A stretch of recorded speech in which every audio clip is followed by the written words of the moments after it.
What's up, everybody? I'm George Mossey. I'm here with Heather C. And last night we got a brand new unexpected episode 14. I don't know how many episodes are in this season. I feel like we're pretty close to the end, but they haven't said the finale is or the tell-all is airing yet, so I'm not 100% sure. But I know Lily is the only one who has not had her baby yet.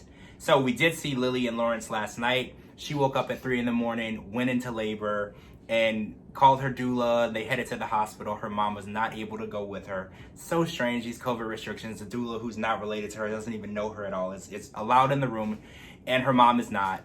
So we did watch that unfold, and then we did see her labor, which was pretty bad. She was having a natural birth this time, so it's gonna be pretty intense. When the episode went off, it was very, very intense. So I'm hoping that things got better next week for her.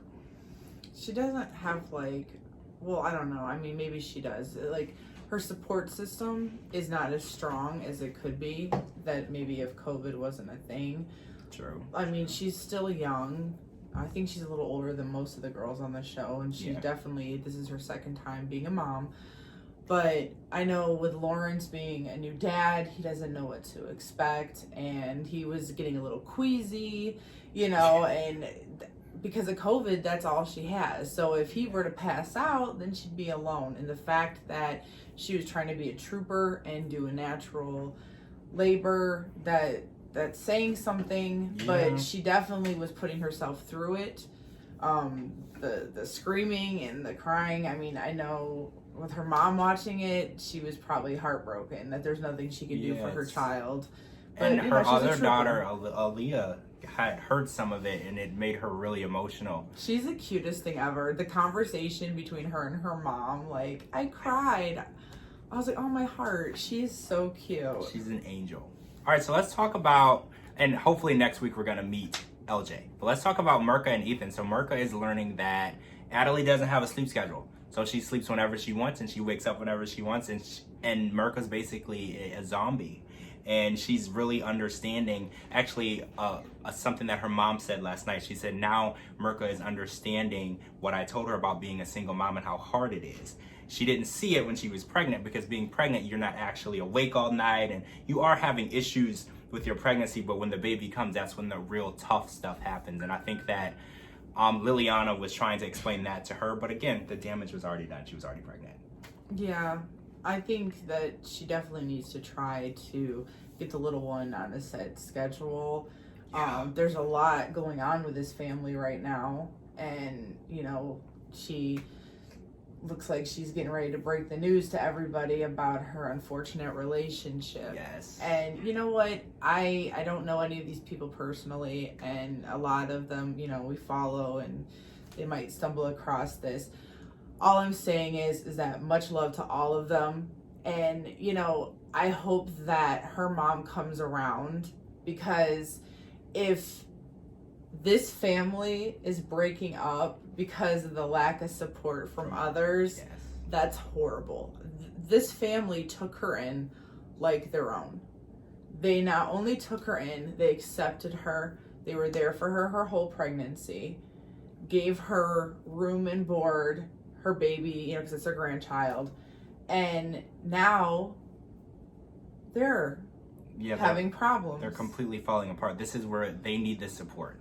They were giving the support, now they need support from somewhere else. And Liliana actually sees that they need the support, and she's actually acknowledged it, and she just doesn't seem to have any remorse. She doesn't sympathize with the situation. She's a very tough cookie. She is very tough. I mean, I understand completely with having ways of looking at things and strong beliefs, and maybe not wanting to be on board with your child having children. I get it, but it's done and over with. So now you heal. Now you move forward. You don't have to fully accept it, but you have to come to terms with it, which I think she said she's doing. But she's still harsh. Yeah, her words aren't coming around. She said that she's coming around, but the words that come out of her mouth maybe to her daughter some type of family therapy might help, where she can be honest, tell her daughter how she truly feels, and have that mediator, somewhere where they're not biased, and just say, get everything out in the open. Maybe all these families can be salvaged. I hope. I really do. I hate to see one family breaking up. I hate to see the relationship with Merker and her mom.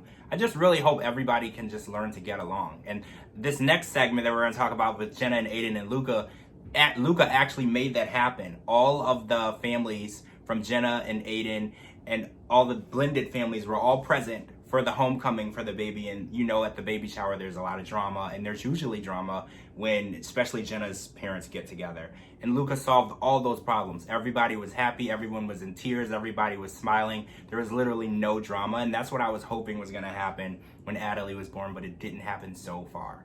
So let's talk about that. So Aiden said that he's not gonna speed in his car anymore. He's not gonna go over 40 or 50 miles an hour over the speed limit because he's worried about his baby. And I'm thinking, you should have been worried about yourself before the baby, but good, baby steps. I'm happy that Aiden is taking those baby steps. He's actually gonna start going the speed limit and not 40 miles an hour over it. Good for him. Yeah, that was kind of nerve-wracking to hear.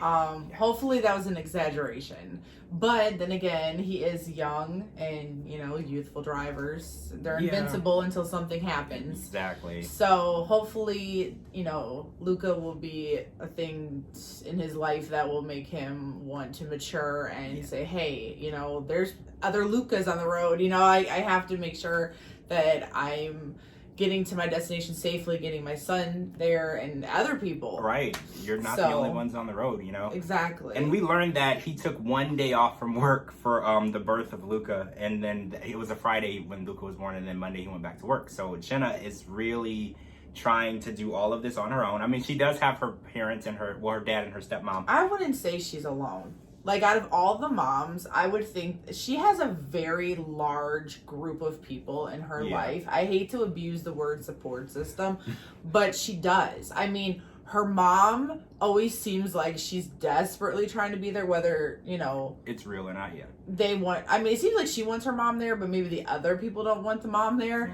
Mm-hmm. She has a stepmom. She has a dad.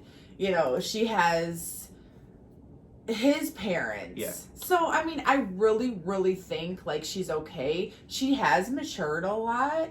I mean, even when they went to the doctor's appointment, which, by the way, looks like the heart murmur might be all healed. The doctor said it looks like it resolved itself. That was extremely fast. Very awesome news. I'm so glad to hear. She was so worried. Aiden, not so much, but there's nothing to worry about. So, right. I'm really glad to hear that.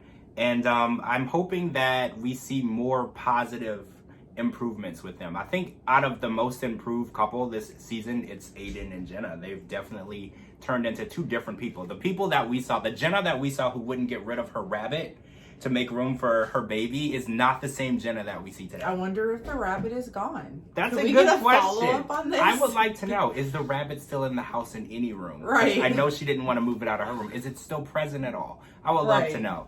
Well, that's it. Next week, we're going to be back, and we're going to actually see Lily give birth to LJ. I think we were so close to seeing it, but we ran out of time this week. So next week, we're going to see that, and I'm assuming an episode or two left, and that'll be it for the season. We'll be moving on to the tell-all, guys. We've made it through. We've seen all the births. Gotta see Tara and Alex. Yeah, Tara and Alex were not in last night's episode, and we don't even know how their relationship is going. So we have to get some closure on that, because I've heard lots of different things online, but I want to know from the source.